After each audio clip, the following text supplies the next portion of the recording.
Hello! Welcome.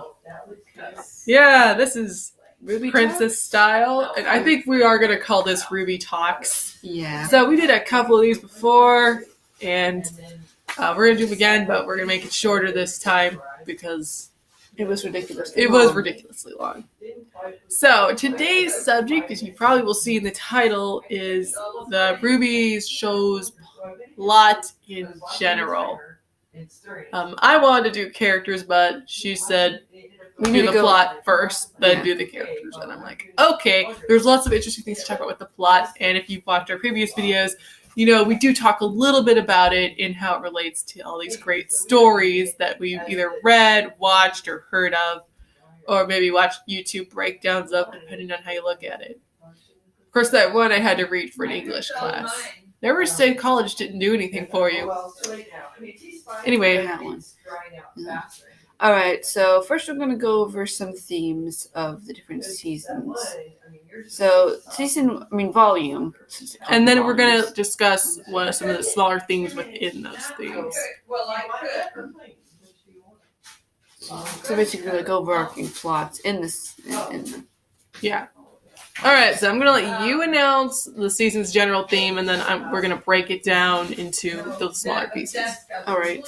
So with volume 1, the theme that we've decided, well, I got this from the internet, honestly, but it was such a good idea, I thought I'd share it. So we agreed on it being innocence. Innocence. Now, what is interesting is you remember, if you've been watching the show, you'll remember, of course, the season 1 theme song, the best theme song, in my opinion, although I do like some of the other ones. And you'll remember that it says, "Victory is in a simple soul." And it's a rather... in the very first episode, we get Ozpin and Salem dialoguing together. It's actually really cool. And Ozpin tells Salem one of the only true things I think he said so far, which is that victory is in the simpler things. And then we see, RWBY in the shop, and all heck breaks loose, and it's pretty awesome. I mean, what an introduction. But the thing is, Ozpin just gave us the central theme, not only of the season, but of RWBY's character, so we'll be talking about that whenever we talk about her, and that is innocence and simplicity. And the central conflict of season 1 isn't even the main conflict of the series, except that we are introduced to Cinder and Torchwick and their part in it. But the central conflict of season 1 ends up being the Faunus and finding out that Blake, spoiler alert, you already know this though, is a Faunus. And the reason that plays into the theme of innocence, in my opinion, is because Weiss, in her own annoying way, I love you, Weiss, but in season 1 you were annoying, was innocent, or I should say ignorant, which Blake said. Blake didn't sugarcoat it, did she? You're just a bunch of ignorant people. You're not wrong. Was ignorant of the truth about Faunus, and RWBY and Yang were very innocent of how serious it was, and they were all innocent of a lot. Like, they were simple, they were innocent, basically. They had no idea what they'd signed up for, in a sense. They thought they were just stopping some, crooks. We thought they were just going to go after Torchwick. Rip Torchwick. He doesn't really deserve that much respect, but I still miss him. So, sorry. No, it's first likable. Sorry, Neo. But anyway, sorry, I completely got sidetracked. Sidetracked much. All right, so innocence. There's not a whole lot more to say about season 1 because most of it is just introducing us to the characters. Not an awful lot of plot happened in season 1. It was just establishing the tone. The tone, not knowing a lot comes into it. Like, RWBY's like, I don't know how to lead. John doesn't know how to lead. John doesn't know squat, honestly. You don't know squat. And everyone is extremely unaware of what's really going on, except for Ozpin, who seems out of it. As he is in season Also, 6. You can see innocence is a theme that we didn't know anyone was guilty besides the villains yet, and we now definitely know it's not quite as simple as we thought. But we'll get to that. I think that about wraps up season 1. Yeah, not an awful lot of stuff to talk about there. Basically, it just sets up the Faunus conflict with the White Fang and Blake's journey, or central journey that will come in later. Okay, so that's season 1. Not a lot happened in season 1, so season 2 is my favorite, though. I should say volume, because that's what they say, but I'm so used to saying season. Volume 2. I like this one so much. So, responsibility. Oh, I almost forgot. Season 1 also sets up the Huntsman versus Grimm conflict and how that plays into the rest of the story, but we can get more into that. All right. She said, responsibility. That is season 2. In a nutshell, it's summed up the most at the end by Professor Oobleck. Love for Oobleck, right? He is so cool. But it actually does play into it a little bit earlier, as early as Blake's struggle with trying to stop Torchwick and saying we're like responsible because we know he's doing something and we can't wait till we graduate. John's being willing to own up to making a mistake with Pyrrha, and convincing Neptune to do the same with Weiss, but it was not enough to save Neptune's character. But it's not that bad. He's just a little. I don't hate him. He's just out of it. Look, he's one of those teens that's just. Anyway, yeah. Anyway, and so the girls and the rest of them discuss responsibility, owning up to your mistakes, and keeping your word, and just how the job, fighting Grimm, now we can get to that. Also, Yang's whole story about taking Ruby into the woods was definitely about responsibility. Well, it's like, this is what not to do with your younger sister. Yeah, she was being irresponsible. But that was kind of the idea. Yeah. It does set up, like, her mom being an irresponsible person also, so all that fun stuff. And the main part, of course, is at the end, and the girls talk about how being a huntsman is a job. It's a responsibility. It's something that you've signed up for, and it's not always going to be fun. It's not always going to be cool, but it is your job to protect people. And Ruby doesn't have a problem with this because that's all she wants to do. But it's the rest of them who wanted something else out of it. And it's a moral we're feeling all too much now in season 6. But it was good that they learned that, because it definitely played into who they became later. Yeah.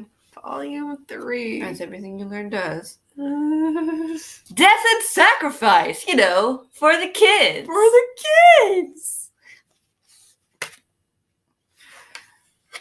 Alright, let's just get this out of the way. Pyradikos! Why? Because we have to address it. Basically, and Cinderfall. The embodiment of the Cinder. moral of that season. It's not just Pyrrha. She's like, obviously the main part. But the theme of death and sacrifice is present throughout the whole volume, from Cinder being willing to kill and sacrifice other people in her introduction in order to get what she wants. Mercury killing his dad. Emma's parents must be dead, otherwise she wouldn't be wandering on the streets. Cinder being willing to pretty much give up her humanity in order to get power. Of course, it's all negative examples. The maiden dying, death, power. Oh, the theme also does come up of taking away the power that people have. So Penny is then sacrificed for this idea. But as we see later, other people sacrifice their lives. Pyrrha's just one. Ozpin sort of does, at least they think he does. So it's still kind of a theme. He sacrifices his body. He really just sacrifices other people. So yeah. Well, he can't really do anything but else. as RWBY will later say in Volume 5, she points out that the whole thing showed that Salem would sacrifice anyone to get what she wants. And Ozpin's even not too people different who had nothing to do on with her. some levels. Not definitely on some levels. So death is widespread. Torchwick dies. Poor Neo. I'm just kidding. But Torchwick dies, and we just, we see so much sacrifice on the parts where the of arm the was kids. cut off? Yeah, Yang sacrifices for Blake. Yeah. And vice versa. The whole team kind of just makes a lot of sacrifices for each other. Heavy. Poor John. I mean, a lot of cool moments, but anyway, I don't know if I want to. What I did want to talk about in relation to that, though, was through seasons 2 and 3, we're introduced to Atlas as the only military that we really know of in Remnant. And the world, which I think is And really we're introduced to the problems with it, is that it's arrogant and it's strict to the point where its members can't even really question whether what they're doing is wise. And Ironwood is just so determined to do his own thing that he plays right into Salem's hands and is still playing right into Salem's hands. So, spoiler warning, not really, because we all knew that. Was this a season where Winter was there? That was the season. Yeah. Oh, yes. One of the great things about that was we got introduced to Winter and Crow. There's a little bit about her backstory. She can also have some way in sacrifice, both her and Weiss. They both had to sacrifice. No, this part is. Oh. They both had to sacrifice easier life for what they should do. True. So basically, their morals over, what would seem. Yeah, Weiss has to learn to give up her father's money and stuff if she really wants to be free. So. And of course, it seems Winter's already learned that lesson to some extent because she gives Weiss advice on it, but we don't really know a lot about her backstory, so we'll just move on. Volume 4. All right. Grief. Yeah, Grief. Pressing on, and the theme of family. And I really enjoyed this volume. In that it had so much of Crow in it, and it had Crow being awesome instead of being sad. And drunk. I still love him, but he's been so drunk this season and sad. This season he wasn't quite as drunk, and we actually got to see him get a little bit of a rest because they saved him. That was season 3, but that saved him. Funny. So the theme of family is big. RWBY deciding to go on because of her family. She's got to protect them, and she's coming to that conclusion at the end that even though grief sucks, and it does, but what John and Crow kind of both, I guess, help her realize is that you still have people to fight for, and that's why you keep going. So those are the main themes of that. I don't have too much more to say about that, except that it's definitely a volume of journeys. Blake plays into the family theme because she goes home and gets forgiven and stuff, and the son's kind of there for her, so that's all part of that. Yeah, a lot of the characters and teams kind of make tighter connections in that season. It's basically people drawing closer. And Yang and her father, and just dealing with what happened to her through family. So it's really family, I would say, is the huge, huge theme of that volume, which was great. All right. Season 5. Oh, I can't read your Reunion. Writing. Okay. Forgiveness. Those are the two themes of season 5, majorly. We're reunited with Osmond, finally, and introduced to one of my favorite boys, Oscar. The cinnamon roll. So glad he's okay. Well, okay. Oh, okay. Quote unquote. Pretty sure Osmond's taken over his body, but... Sorry if you haven't watched the episode yet. Yeah, that was major spoilers. I'll have to put a spoiler warning. I'll put a spoiler warning below this video because, there's no way we weren't going to talk about spoilers. We have to talk about the new episode, Joy. It's just... All right, that's enough. We're going to put that in the beginning. All right, of the video. So along with Ruin Forgiveness, we're introduced to Raven's character much more than we were in season 2, and the concept of finding out the truth, which ends up being a big part of Reunion, Forgiveness, and then Yang's journey, which truth is the other theme of the volume, but it's kind of stretched out to volume 6. Which, I mean, is kind of interesting, because if you've seen some of the recent episodes of season 6, when they talk to Raven, she actually does know a lot more of the truth than they do. She was right. She was right. She was right. She was right. Never thought you'd say those words, but yeah. I never really wanted to say Raven those was words. right. But yeah, they're reunited with Ozpin. They're reunited with Lionheart, which is such a good thing. But we're also introduced more to Salem and how she intimidates people. We're still not sure why. Mostly by threatening to kill them, but... and Yang forgives Ilya. Blake forgives Ilya. Yang forgives Blake, and we see that John needs to forgive himself. Other people need to forgive. So, like, the theme of not forgiving is kind of brought up in Hazel. As well as John, like, and Raven clearly also has some issues with that, and Yang's kind of trying to understand what happened, and so that was all pretty heavy stuff. Yang developed PTSD more, so like it continued to develop in that season. All right. Last one, we got like 4 minutes, so let's go. All right, so Volume 6. It's so good. It is so good. Dealing with your demons. Yeah. Yes, I called this from episode 1. And I was so right. I mean, if you watch the opening, like, intro music it is video, so good. You can kind of tell. So, it's not only dealing with your stuff, but it's also love and the truth comes out. So, kind of picking up from Volume 5 into Volume 6, we're finally getting some real answers. And, finally. Oh my gosh, we're going to talk about the latest episode now, so skip this if you don't want spoilers. Spoiler warning for the latest episode. But, oh my gosh, Emerald and Mercury are finally starting to question.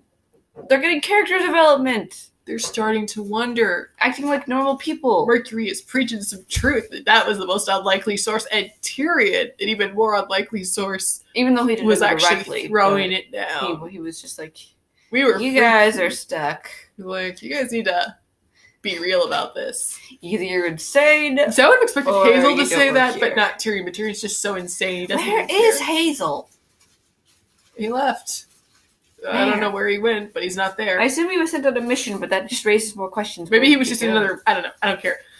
Yet. You might want to care. I'll care later when we find out. But anyway, dealing with your stuff. Crow needs to deal with his stuff. His drinking problem. John has been dealing with his stuff, which was so good. That was so beautiful. Ozpin needs to deal with some stuff, but he's not doing it. And everyone else, like Yang, is not dealing with your crap. Basically, Blake is trying to, Weiss is trying to, but they're still very much avoiding it. Ruby's still avoiding it, but she's finally starting to, like, deal with her problems. Just a little bit. She's like, stop telling me I can't do what's right, people. It's like, stop discouraging me. And it is good. Can't take the pressure. It's, like, fun to watch that. All right. We have, like, a minute and a half. So, anything else we want to say about the plot?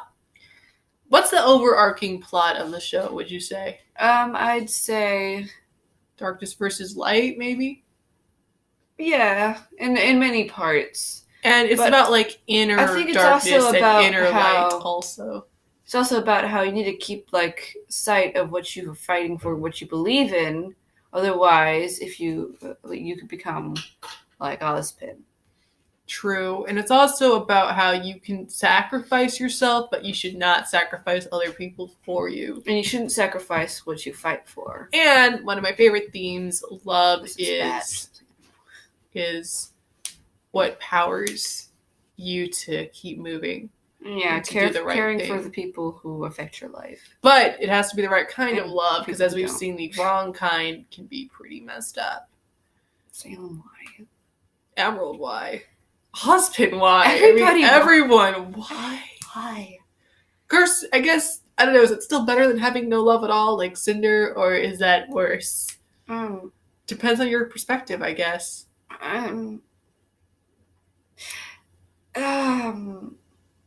Hard to say. Tyrion, they're so equally disturbing, right? Tyrion shows more emotions than Cinder does a lot of the time, but they're all psychotic, so really, How do you measure that? The plot does kind of have a sort of chosen one thing, like Ruby's chosen, but it's more about how you're not chosen so much as you choose to take the opportunities given to you. Well, which is kind of what Pyrrha said. And few are chosen. Pyrrha just like lays it down. I love her. Anyway, we will talk more about the characters leaf symbolism in a different video. Watch out for the leaves. Leaves. We'll talk about that when we talk about the characters, but we are now out of time. We are out of time, and we covered all our points. So, high five. Thanks for watching. All right, Internet Land. Have a great in another week. video. Bye. Bye.